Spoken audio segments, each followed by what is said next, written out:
Hi hello my dear friends. తీరని కోరికలు, ఆశలు, ఆశయాలు మిమ్మల్ని అతలాకుతలం చేస్తున్నాయా?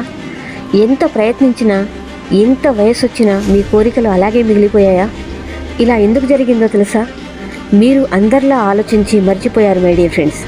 ఎస్, అందరికీ అన్నీ కావాలనుకుంటారు, కానీ కొందరు మాత్రమే సాధించుకుంటారు. కారణం, మీరు దానిపై పట్టు సాధించలేకపోవడమే. మీ జీవన పోరాటం అనే నాటకంలో బిజీ అవ్వడం వల్ల అనుకున్నది సాధించలేక, సమయం లేక పక్కన పడేస్తారు మై డియర్ ఫ్రెండ్స్. ఎస్, ముందుగా ఈ నిజాన్ని మీరు ఖచ్చితంగా ఒప్పుకోవాల్సిందే. ఒప్పుకోండి. 1, నమ్మకం లేకపోవడం. 2, శ్రద్ధ లేకపోవడం. 3, పట్టించుకోకపోవడం. పర్వాలేదు, మళ్ళీ ఒకసారి ప్రయత్నిద్దామా?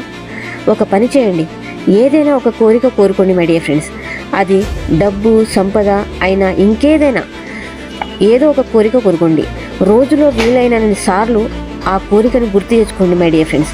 కనీసం వీలైనప్పుడల్లా 10 నిమిషాలు ప్రశాంతంగా కూర్చొని కళ్ళు మూసుకొని మీ కోరిక పూర్తయినట్టు ఊహించండి. ఎవరితో చర్చించకండి. మీ ఆలోచనలు తాలూకు స్పందనలు మీ మనసు, హృదయాన్ని తాకే విధంగా ప్రయత్నించండి మై డియర్ ఫ్రెండ్. 15 రోజుల్లో మీ కోరిక విశ్వం చేత తీర్చబడుతుంది. ఎస్, ఖచ్చితంగా తీర్చబడుతుంది my dear friends. Thank you universe అని చెప్పండి. అయిపోయిన తర్వాత ఒకటి ప్రయత్నించండి. ఒకదాని తర్వాత ఒకటి ప్రయత్నించండి my dear friends. Best of luck. Thank you universe. Thank you Guruji.